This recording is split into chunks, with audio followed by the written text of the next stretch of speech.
Pak Anies, Andin penasaran banget karena ada metode kampanye Pak Anies, yaitu Desak Anies, di mana Pak Anies berkeliling Indonesia, bertemu dengan anak-anak muda dan juga elemen masyarakat lainnya. Ini kenapa Pak Anies memilih metode Desak Anies? Ya, ini sudah 19 kota, 19 kali, 20 dengan yang tadi di Bandung. Kita ini kan sedang memasuki pemilihan presiden. Tugas dari seorang pemegang kewenangan adalah membuat keputusan. Itu tugas pertama dan terutama. Apa sih kalau ditanya tugasnya? Membuat keputusan. Nah, rakyat sekarang itu akan menentukan kepada siapa kewenangan itu diberikan. Ini bukan menentukan foto mana yang paling bagus untuk dipasang di ruang kelas. Ini mau menentukan kepada siapa kewenangan, karena yang terpilih akan mengambil keputusan atas nama rakyat Indonesia dan atas nama negara.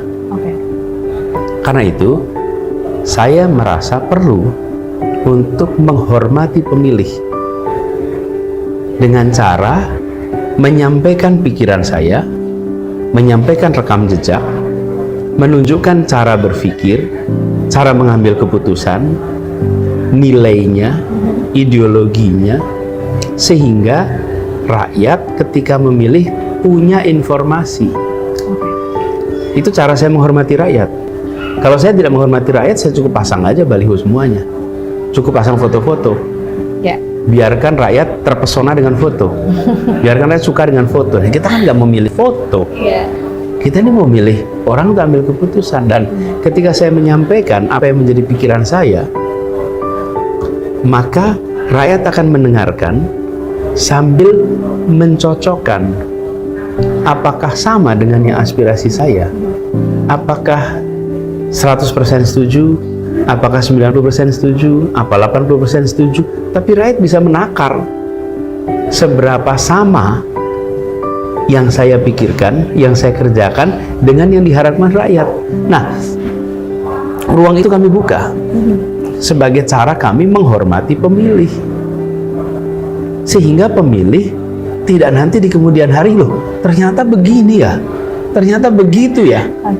Loh ya, ternyata begini, ternyata begitu kan karena tidak pernah tahu apa yang dalam pikirannya. Tapi ditunjukkan gambarnya, ditunjukkan videonya, cuplikan-cuplikan, ya itu baik-baik saja sebagai marketing gimmick. Kita ingin meningkatkan kualitas demokrasi kita. Kualitasnya apa? Kualitasnya itu lebih baik karena pemilih mengetahui apa yang dipikirkan oleh yang akan dipilih. Itulah sebabnya kami melakukan apa yang disebut dengan Desak Anies. Nah, Desak Anies itu pertanyaannya kan kita nggak duga. Bisa ditanya apa aja. Banyak, itu 20 kota, 20 kali, ada macam-macam pertanyaan. Mungkin ini Andin pengen tahu gimana sih Pak dulu belajarnya, kok kayaknya Bapak bisa jawab aja terus. Ini mungkin bisa jadi pesan bagi pemirsa ataupun anak-anak muda, gimana caranya public speaking dengan bagus ataupun dengan yang Pak Anies sering lakukan ketika selalu bisa menjawab gitu Pak. Saya bersyukur bahwa perjalanan hidup itu adalah berurusan dengan kegiatan kemasyarakatan. Sejak saya SMA, saya kuliah, kemudian seluruh kegiatan itu banyak kita sehingga saya banyak terekspos dengan urusan A, B, C, D, E, F, G. Dan kita harus belajar, harus mengetahui substansi itu. Tidak bisa dipelajari sehari dua hari. Itu adalah hal yang dijalankan ya sejak dulu. Jadi ketika ditanya, saya bersyukur dulu saya pernah terlibat urusan A, saya pernah terlibat urusan B, saya pernah melakukan G, H, I, J. Jadi pertanyaan-pertanyaan itu semua menjadi sesuatu yang minimal saya paham, sehingga saya bisa respon. Yang kedua, yang tidak kalah penting adalah ya kita harus punya nilai, harus punya values. Apa yang menurut kami penting, apa yang menurut kita itu prioritas. Sehingga ketika muncul pertanyaan, kita akan bisa menempatkan jawaban berdasarkan nilai yang kita miliki. Jadi kita akan ketemu dengan dalam mengambil keputusan itu sering ketemu dilema loh. Oh iya. Ya, mengambil keputusan Iya, sering ketemu betul dilema. sih. Betul. Ketemu dilema. Nah, Jadi Pak Anies pernah sering dilema juga ternyata ya? ya misalnya begini, saya beri contoh. Ketika kita berada di jalan satu arah, dari sini di jalan satu arah nih. Oke. Kemudian saya sedang berada di sini, ada kecelakaan. Saya menolong orangnya. Lalu saya tanya rumah sakit di mana? Rumah sakit di sini. Nah, jalannya satu arah. Mau kita langgar nggak? Untuk bawa orang ini ke rumah sakit. Itu namanya dilema. Dilema ya.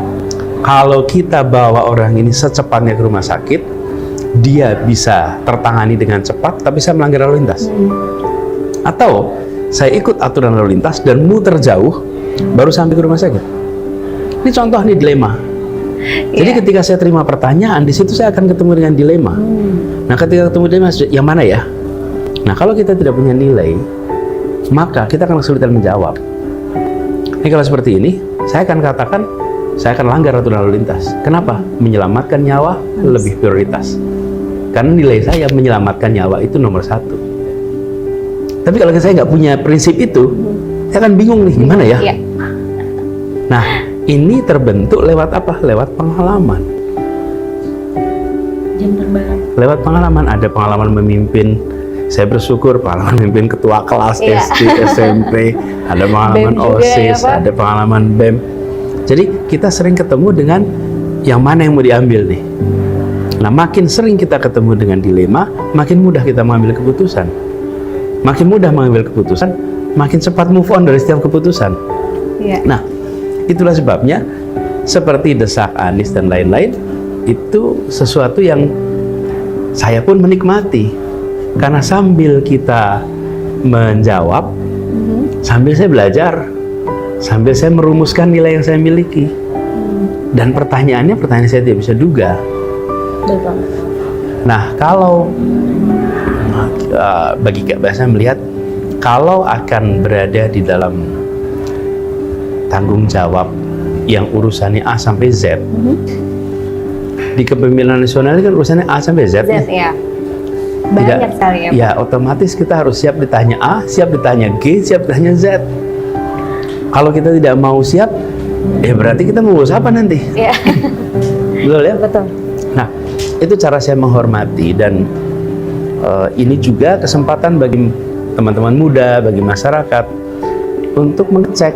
Saya tidak bisa memastikan bahwa yang saya jawab itu disetujui 100%, nggak bisa.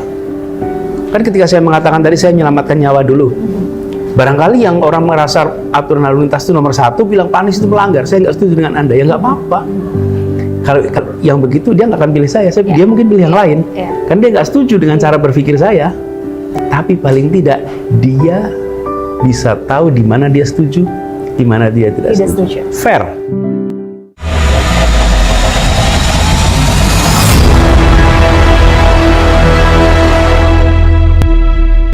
Pak Anies, ini kita santai-santai dulu. Sambil minum boleh ya? Sambil minum boleh ya Pak Anies. Sambil minum, Andin juga mau menunjukkan sesuatu. Ini karena Andin dengar dari senior Andin.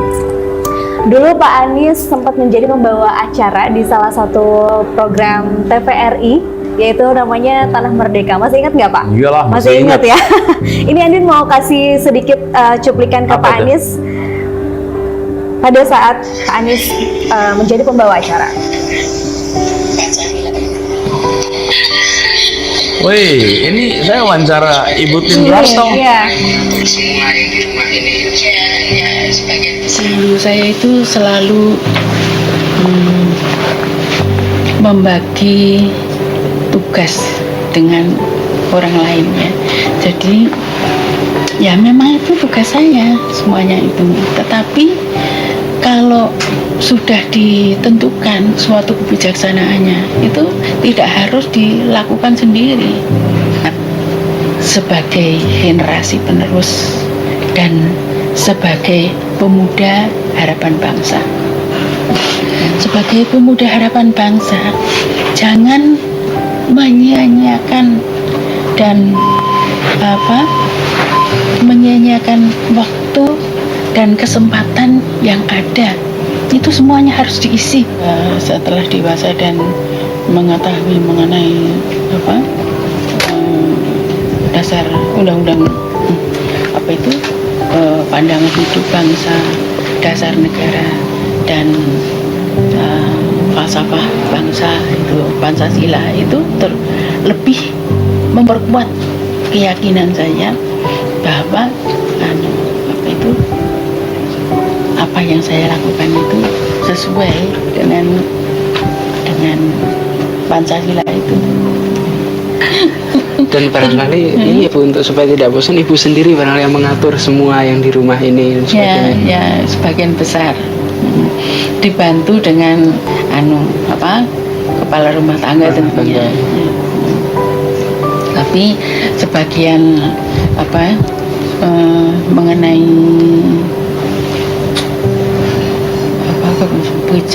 suatu kebijaksanaan itu semuanya saya yang menentukan. Jadi tetap ibu dan ibu di rumah, gitu ya, Bu, ya? Ibu rumah tangga. Ya. Sudah barangkali begitu, Bu. Terima kasih banyak, ini kita diberi kesempatan. Saya juga mengucapkan terima kasih kepada anak-anak sekalian yang telah mempunyai keinginan untuk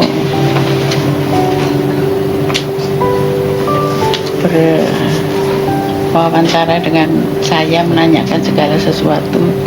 Ya, sebetulnya saya itu sudah lama tidak pernah menerima wawancara, karena memang kadang-kadang saya sudah lupa memang keadaan zaman dulu. Sekarang ini kan sudah manula, jadi tidak begitu encer lagi. Tapi memang yang muda-muda kan harus juga nimba pengalaman ya, Bu, pengalaman dari calon pengganti, Bu. Kan generasi pengganti. Dan saya harapkan semoga Tuhan Yang Maha Esa selalu akan memberikan perlindungan dan bimbingannya kepada anak-anak sekalian. Amin. Dan tahu menempatkan diri sebagaimana mestinya dan dapat mengambil bagian dalam perjuangan untuk menegakkan, mengisi dan mencapai tujuan perjuangan bangsa Indonesia. Orek-orek atau pesan atau Sudah banyak sekali orek-orek buat kenang-kenangan kamu. Iya, ini tadi kan kenang-kenangan pertanyaannya tadi.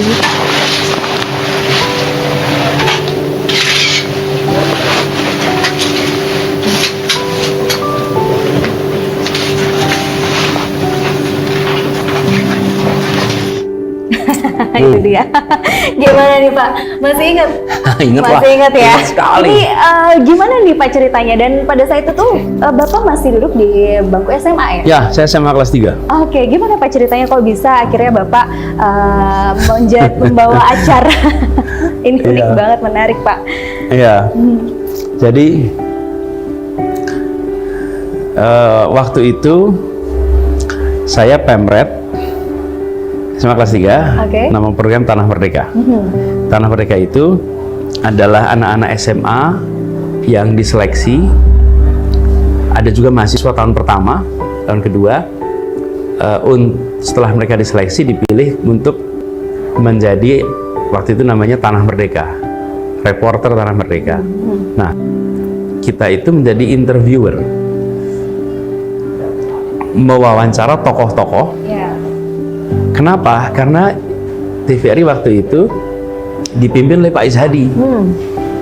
Pak Ishadi ingin anak-anak muda melihat role model sebagai opsi buat mereka. Tokoh-tokoh sebagai role model. Nah, tapi yang wawancara anak muda sendiri, bukan orang TVRI. Yang seru senior-senior. Jadi saya termasuk yang terseleksi di situ. Oke.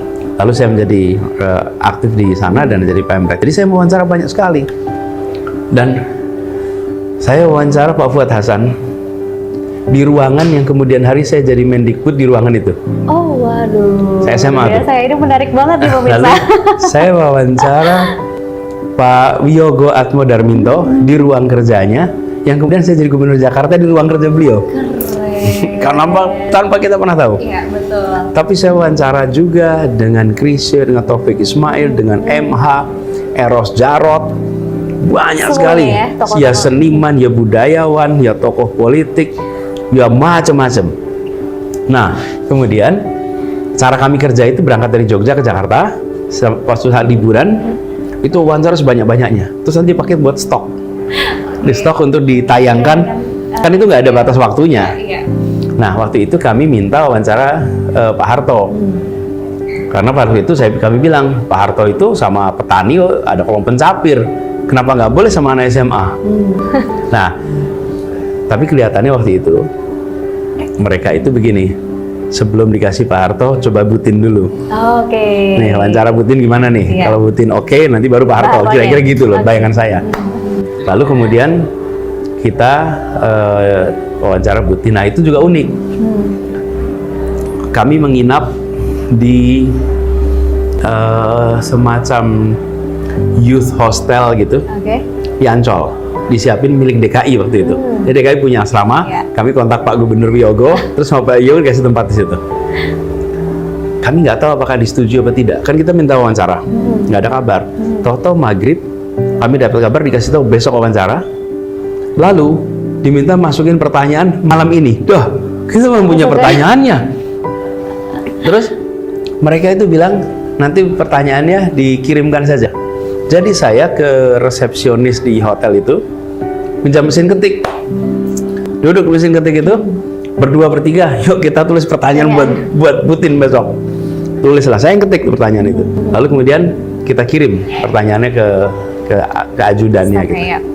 Dah, besoknya kita datang ke Cendana. Dan pada saat itu kita wawancara itu nunggu di ruangan agak panjang gitu. Acara mulai. Nah, ketika saya datang, saya baru tahu pertama kali tuh ada namanya laser printer. Laser printer seperti Waktu apa itu tuh ya? printernya tuh, karena zaman saya dulu waktu itu masih dot matrix. Oke. Oh ya, printer dot matrix itu yang bunyi Iya. gitu. Nah, pas di situ pertanyaan saya udah diubah menjadi pertanyaan yang diketik ulang Iya, oke. dengan laser printer. Saya bilang, wih keren bener printernya tuh. Terus udah ada jawabannya. Jadi pertanyaan saya yang kita susun, terus ada jawabannya. Tapi apa yang terjadi? Ketika kita mulai ngobrol, itu hilang semua itu. Pertanyaannya nggak kepake lagi, Jadi jawabannya nggak kepake lagi. Kenapa? Karena ya conversational. Oke. Ya seperti Natural hari ini. aja ya. Ya, kita ngobrol. Ini Anda menyusun pertanyaan, Iya, tapi iya. ketika udah jalan kan ngobrol. Terjadilah itu obrolan sampai selesai wawancaranya dan ternyata ketika Butin wafat, mereka mencari wawancara, itu satu-satunya wawancara yang Butin diajak ngobrol yang santai, yang rileks. Dan itu pengalamannya. Waktu itu saya masih SMA kelas 3. Oke, Pak Anies, ini kan program Tanah Merdeka ini mewawancarai tokoh-tokoh penting begitu. Apakah ini memotivasi Pak Anies juga yang akhirnya Pak Anies ini menjadi salah satu tokoh dan bahkan menjadi calon presiden? Ya, saya wawancara Pak Emil Salim, yang nanti malam saya akan ketemu. Oke. Saya wawancara banyak sekali tokoh-tokoh yang saya wawancara dan saya belajar banyak sekali tokoh-tokoh itu. Saya belajar tentang bagaimana mereka bekerja, bagaimana mereka berpikir, bagaimana mereka menentukan keputusan, bagaimana filosofinya. Banyak sekali saya pelajari. Dan saya wawancara Pak Habibie, sangat mengesankan betul. SMA semua tuh. Nah, itu memberikan bekal yang luar biasa. Saya merasa sangat beruntung sekali mendapatkan kesempatan untuk berinteraksi langsung dengan orang-orang yang hebat di bidangnya masing-masing. Termasuk saya wawancara Mas Eros Jarot. Jadi saya ini kalau ketemu Mas Eros Jarot, dia lihatnya saya anak SMA itu gitu. Karena dia tahunya sih, dia lihat pertama kali saya masih SMA. Saya wawancara Krisye, saya wawancara siapa lagi, Rendra. Jadi, nah itu membekali dan membuat ada kekayaan perspektif gitu. Karena ada dari yang berbagai seniman, ada yang sastrawan, ada yang sutradara, ada yang musisi, ada yang politisi, ada yang saintis, macam-macam itu semua. Nah, itu memperluas wawasan yang luar biasa. Tapi sebetulnya itu juga yang dirasakan oleh penontonnya. Jadi kemarin saat saya berada di Pekanbaru, saya didatangi oleh orang yang menyalami dan bilang, Pak Anies, saya dari Klaten. Oke. Oh ya, saya dulu fans Anda karena masih di Tanah Merdeka. Oh, jadi Ya. ada juga yang nonton. Karena kan di ya. Jawa Tengah waktu itu jadi gini, Tanah Merdeka itu awalnya disiarkannya stasiun TVRI Jogja. Jogja, ya. Pak Isadi waktu itu kepala TVRI Jogja. Lalu Pak Isadi menjadi kepala TVRI Jakarta. Acara itu kemudian disiarkan lewat Jakarta. Jakarta, ya. Tapi bagi rakyat di Jawa Tengah dan Jogja, itu waktu itu program yang ditunggu untuk kemunculannya pada waktu itu Tanah Merdeka Tanah itu. Merdeka. Baru kemarin ketika di Pekanbaru. Wah, ini- Dan dia mengatakan, saya dari Klaten, Pak. Saya ikutin Tanah Merdeka. Waktu Pak Anies SMA ya, sekarang bapaknya langsung menyaksikan kehadiran Pak Anies. Tapi kalau Anies datang lagi Pak untuk membawakan program Tanah Merdeka lagi, berani nggak Pak? Beranilah. Nah, salah satu pengalamannya apa? Saya merasa bersyukur sekali. Saya masih SMA dan saya udah belajar berhadapan dengan kamera. Saya bersyukur belajar dengan ngadepin ini, Ya. ngomong, berbicara depan kamera tuh nggak enak, dingin, nggak ada reaksinya, Iya, iya, iya. nggak ada senyumnya. Kita bersemangat juga dia nggak bereaksi Iya, gitu. Oh, itu dingin sekali. Tapi saya merasakan itu ketika saya SMA dan saya diajari, yang waktu itu mengajar namanya Mbak Sri Kustilah. Dia adalah penyiar di TVRI Jogja yang kemudian jadi produser, dan beliau yang mengajarkan pada saya bagaimana berbicara depan TV, apa yang dikerjakan, matanya harus lihat kemana. Itu masa SMA saya diajari itu, dan saya tidak pernah menduga bekal itu akan diapakan di kemudian hari. Pokoknya kerjain aja, cari pengalaman gitu aja. Iya, iya. Pantesan jadi sekarang udah nggak grogi lagi ya Pak ya, depan kamera udah sangat luas sekali ya.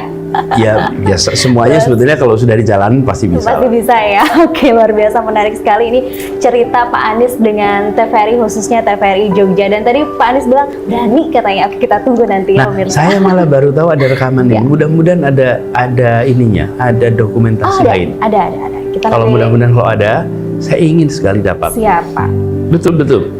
Karena waktu itu kami tidak terbayang untuk ya belum ada ini ya digital, ya. semuanya serba pakai kaset ya waktu itu. Kaset apa itu? VHS ya Iya. mungkin atau Betamax ya. Ya, nanti kita siapkan untuk Pak Anies spesial. Oke, Pak Anies, kita balik lagi nih masalah Pak Anies, karena sebentar lagi tanggal 14 Februari 2024, bagaimana nih Pak persiapan di debat terakhir untuk pemilu 2024? Seperti juga ketika bicara desak Anies tadi, kita tidak tahu apa pertanyaannya. Iya. Iya kan? Iya. Apa yang akan muncul? Jadi ya tentu kita baca-baca lagi atas apa yang pernah kita kerjakan, Ya. supaya menyegarkan ingatan atas apa yang pernah kita kerjakan, apa yang pernah kita baca, apa yang pernah kita ungkapkan, sehingga nanti ketika dialog itu bisa disampaikan. Tapi ini kan bukan seperti ujian yang kita punya kisi-kisi, Ya, betul. kemudian punya daftar pertanyaan. Karena itu saya sering sampaikan, debat itu kesempatan untuk melihat cara berpikir, cara mengambil keputusan, stabilitas emosi, kemudian pengendalian diri, sampai kepada bagaimana menjaga adab, bagaimana menjaga etika di dalam diskusi dan dialog. Ya. Dan itu semua dipertontonkan saat dialog. Ya. Jadi persiapan khusus adalah tidur yang cukup. Jadi kalau mau debat, kalau mau hadir debat, saya ini sejak dulu kalau mau ujian, maka saya tidak belajar lagi kalau malamnya. Saya tidur Ya. supaya besoknya fresh. Fresh. Ini saya juga boleh, siapapun yang lagi, saya boleh nih sampaikan. Kalau mau ujian nggak usah malamnya belajar lagi. Belajar itu seminggu 2 minggu sebelumnya. Iya. Di malamnya tidur yang cukup, supaya besoknya otaknya tidak lelah, sehingga bisa berpikir dengan jernih. Jadi saya kalau mau debat begitu ya dikosongkan, saya istirahat. Ya. Tidur siang yang cukup supaya sore malam fresh. Iya betul, karena saya juga waktu itu dengar Pak Anies mengatakan bahwa ketika menguasai materi bukan hanya 1 kali 2 kali ya Pak, itu memang harus dari pengalaman, perjalanan yang banyak, jadi nggak cukup 1 malam saja ya Pak? Nggak mungkin belajar semalam, kecuali udah tahu pertanyaannya. Iya. Kalau udah tahu pertanyaannya, nah bisa belajar tuh. Iya. Oke, saya jawab begini. Tapi kan kita ini nggak punya akses apapun dan tidak berminat untuk cari tahu. Iya. Jadi ngalir aja begitu ya Pak ya. Nah Pak Anies, Adi juga penasaran, sekarang nih Pak Anies main TikTok, sering live TikTok. Selain ada Desak Anies, ketemu langsung dengan masyarakat, tapi juga Pak Anies live di TikTok. Gimana, seru nggak Pak main TikTok? Seru. Seru, gimana? Bisa ngobrol sama teman-teman, bisa tukar pikiran, Iya. bisa apa ya, bisa menjangkau semua. Dan saya dapat pertanyaan-pertanyaan yang juga nggak pernah saya duga sebelumnya. Oh iya. Iya. Di TikTok itu Di ya, TikTok. karena macam-macam ya Apa? netizen Macam-macam. ini ya. Tapi semua Bapak Termasuk baca. ditanyain Pak, kacamata etalase berapa? Berapa? Iya itu saya lihat etalase berapa. Ini kacamata etalase berapa Pak? Enggak ada. Oke deh, ini luar biasa pendekatan Pak Anies tentunya tidak hanya di Desak Anies tapi juga di tadi live langsung di TikTok ataupun ketemu langsung dengan masyarakat. Terakhir nih Pak, pesan Pak Anies untuk masyarakat luas terkait gelaran pemilu 2024 untuk tidak golput. Ya, saya mengajak kepada keluarga-keluarga di Indonesia untuk mendiskusikan, membahas tentang Pilpres dan Pemilu ini. Bahas aja di rumah, ajak tukar pikiran, ajak diskusi. Masih ada 17 hari nih sampai Pilpres, sehingga dalam sebuah keluarga ada saling berbagi pandangan. Lalu yang kedua, pada saat harinya, mari berbondong-bondong menggunakan hak pilih. Datang ke TPS, coblos. Lalu sesudah itu penting untuk ikut datang pada saat penghitungan. Jangan hanya nyoblos lalu pergi, datang saat penghitungan. Ikut jadi saksi luar. Saksi luar itu artinya ya orang yang menonton penghitungan. Ya. Kenapa? Loh kan masing-masing kita harus ngamanin suara kan? Kan itu suara kita-kita semua, memastikan dihitung dengan benar, memastikan tabulasinya akurat. Itu suara kita. Itu bukan suaranya calon, itu suaranya rakyat. Datanglah sesudah jam 1 saat penghitungan, tonton itu sampai selesai. Jadi sesudah itu kita terima hasilnya.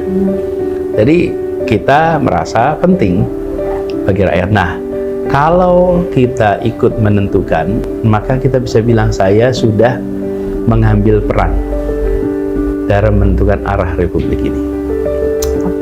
Saya selalu bilang, saya tidak meminta untuk memilih saya, enggak. Saya minta untuk membandingkan.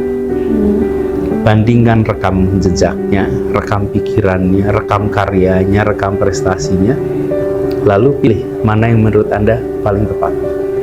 Dengan cara begitu, insya Allah kita akan bisa mendorong Indonesia makin maju, makin adil untuk semuanya. Nah itu dia pesan dari Pak Anies, jangan sampai pemirsa yang ada di rumah ataupun masyarakat golput ya di pemilu 2024. Pak Anies, habis ini lanjut kemana Pak? Lanjut ke Jakarta, Ke Jakarta. ada pertemuan dengan Pak Emil Salim. Oke, semoga sehat selalu Pak Anies dan Amin. tentunya juga semoga kegiatan Pak Anies diberikan kelancaran dan semoga nanti kita bisa bertemu lagi di lain kesempatan. Amin. Atau mungkin di program nanti bareng Pak Anies spesial. Terima kasih sudah menyempatkan waktu bersama Sama-sama. kami di sini. Sehat selalu. Terima kasih Pak Anies. Sama-sama, thank you.